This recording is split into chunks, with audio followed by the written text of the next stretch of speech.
용언에 대한 얘기를 해보도록 하겠습니다. 자, 본용언 자립적으로 쓰여 실질적인 의미를 나타낸다. 이 말을 거꾸로 얘기한다면 자립적으로 쓰이지도 않고 실질적인 의미가 아니라 문법적인 상당히 대립적이죠. 문법적인 의미를 더해준 용언을 보조용언이랍니다. 자, 여기는 문장의 서술어가 되어요. 아주 중요한 얘기죠. 문장의 서술어. 근데 여기는 문장의 서술어가 될 수 없다. 이런 말도 나와요. 자, 아까도 얘기해 드렸지만 주어와의 관계에서 서술어의 역할을 하지 못하는 게 보조용언입니다.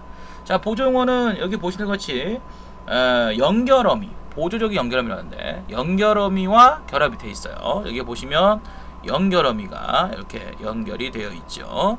자, 그리고 뒤에 보시면 다 용언들이 보이는데 이놈들은 단독적으로 쓰일 수도 없고 문장의 서술어 기능도 하지 않으며 의미도 본래 가지고 있던 어휘적 의미가 아닙니다. 그렇죠? 이런 것들의 특징을 갖고 있다는 게 보조용언의 특징이에요. 자, 용언의 어간에 명사형 전성어미와 보조사, 보조용언 뭐게 결합되기도 한다. 자, 재밌는 거는 이거죠. 용언의 어간에 관형사형이 결합이 돼요. 보조적 연결어미가 아니라 관형사형 어미가 연결이 돼서 여기 뒤에 보시면 뜻하다, 성쉽다 이런 게 나오는데 예를 들어 이제 뜻이라든지 성이라든지 이런 것들을 보면 얘들은 다 의존명사에 해당됩니다. 의존명사. 자, 의존명사에 어떤 준하는 것들이 재밌는 게 관형어의 수식을 받는 관형사형의 수식을 받는 특징을 갖고 있는데 그럼에도 불구하고 앞에 있는 친구들처럼 얘네들이 다 무엇이 되는 거예요? 보조용언처럼 쓰이고 있다. 이렇게 설명하는 거죠. 그러니까 앞에도 제가 설명해 드렸지만 과거에는 이런 것들이 어쨌든 그 형태적으로 봤을 때 의존명사에서 온 것 같고 연결어미가 아니라 전성어미가 와 있고 이런 부분 때문에 이걸 과연 보조용언으로 볼 수 있는가? 이런 이제 말이 좀 많았었는데 논란이 있었는데 강의 때도 이제 그런 부분을 집중적으로 얘기를 해드렸죠. 그래서 지금은 이제 뭐 이런 것들이 하나의 굳어졌다. 그러니까 문법화라고 하는데 하나의 굳어진 문법화가 진행된 사례들로 설명을 할 수가 있다. 이렇게 얘기하는 거죠. 자, 보조동사, 보조형용사. 대체적으로 앞에 오는 용언의 품사를 따라간다고 그래요. 그러니까 앞에 오는 주용언, 본용언이 동사면 뒤에 오는 보조용언도 보조동사. 앞에 오는 게 본용언이 형용사면 뒤에 오는 보조형용사도 보조용언도 보조형용사로 보통 앞에 오는 본용언의 어떤 품사를 따른다. 뭐 일반적으로 좀 그렇게도 얘기하는데 실제로 이제 보조동사와 보조형용사라는 두 가지가 존재를 합니다. 자, 그 다음에 이제 넘어가 보면 보조동사와 보조형용사의 구별이 있는데 똑같아요. 보조동사도 일반적인 동사처럼 우선 현재형 어미가 결합할 수 있어야 돼요. 형태적으로 봤을 때 현재형 어미가 결합할 수 있어요. 자, 보조동사라고 하는 것은 부정의 어떤 보조용언을 쓸 때는 동사로 쓰이는 걸로 보이고요. 어떤 현행용언이 이제 형용사일 때는 보조형용사. 아까도 얘기했지만 앞에 오는 용언의 품사를 그대로 이제 따라가더라. 뭐 이렇게 얘기를 하기도 합니다. 자, 부정의 의미를 갖고 있는 보조용언은 뭐로 본다? 보조동사로 처리를 한다. 자, 보조용언으로서의 있다의 부정형은 있지 아니하다 이렇게 쓰이고 있고 없다는 쓰일 수가 없다.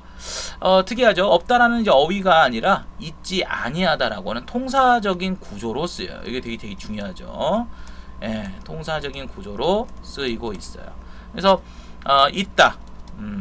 그리고 없다. 이 두 단어가 이제 우리가 상부적인 어떤 반의 관계로 설명을 해서 의미적으로 처리를 하는데 여기서 재밌는 것은 이제 없다 대신에 있지 않다, 있지 아니하다라고 하는 보조용언의 어떤 형태를 갖고 있는 통사적인 구조도 쓰일 수 있다.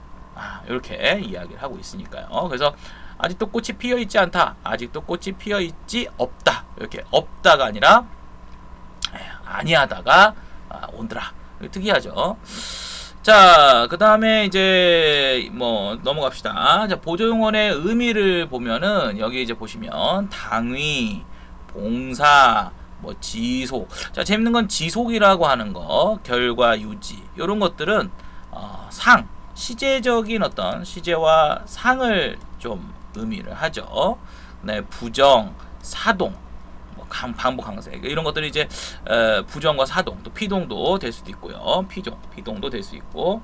반면에 이제 여기 보면은 뭐 시인, 예, 그죠? 시인, 예, 뭐 시도, 희망, 희망, 뭐 당위, 봉사 이런 것들을 보면은 아까 제가 정리해드렸죠. 기본적으로 첫 번째 시제와 상을 표시한다. 진행이나 완료. 또 완료라고 해도 그 완료된 것이 또 지속적인 지금까지 유지됐냐? 상태 지속상, 결과 지속, 뭐 이런 식으로 해서 또 상을 더 추가하기도 해요. 그래서 어떤 것이 완료가 됐는데 그 상태가 계속 유지되는 상도 있다. 진행상이라는 건 계속 쭉 진행되고 있는 거고, 완료상은 그 과거에 완결이 돼서 지금 전해져 오지 않고. 자, 이런 게 상을 의미하는 설명이 있고, 두 번째는 이제 여기 보시는 것처럼 뭐 당위, 희망, 추측 이런 걸 이제 우리가 뭐라고 한다? 화자의 태도나 심리를 드러낸다. 이걸 이제 우리가 전문용어로 양태라고 합니다. 양태. 자, 그 다음에 세 번째가 보시다시피 피동, 사동, 부정. 자, 이렇게 좀 정리를 해서 보조용언이 가지고 있는 거의 의미나 기능이 이렇게 좀 국한이 된다는 것을 알고 계시면 좀 헷갈리거나 뭐 자질구레하게 이렇게 세부적으로 외우는 것보다는 훨씬 더 응집이 잘 되실 거예요. 그러니까 보조용어는 주로 이제 이런 문법적 의미를 또 문법적 기능을 담당한다. 더 나아가서 의존명사의 형태를 갖고 있는 것들도 그런 기능을 이미 문법화가 진행했다고 설명을 하면 그것을 또 인정해 준다는 것도 되게 특이한 상황이라고 볼 수가 있겠죠. 이렇게 이제 본용어과는 달비되는 보조용어. 실제 임용고사는 이제 원래 본용어이 갖고 있는 어떤 서술의 기능이나 자립적이면서 실질적인 의미가 실제로 보조용어로 쓰일 때는 드러나지 않더라. 그래서 뭐 버리다라고 하는 놈이 있는데 얘가 먹어버리다 이렇게 이제 바뀌는 거죠. 그러면 본래 여기서 갖고 있었던 자립적이고, 그죠?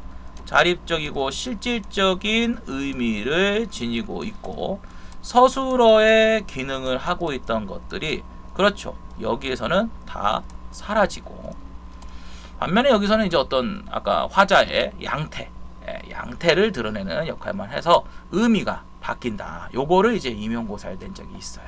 이렇게 이제 교수님들이 또 가장 기본이 되는 것들을 상당히 응용을 해서 출제를 한다는 것도 알아두시면 좋을 것 같네요.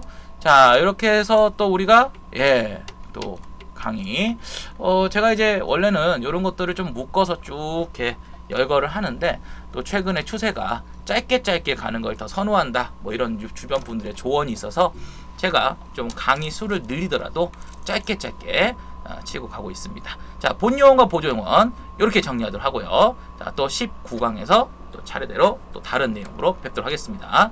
안녕히 계십시오.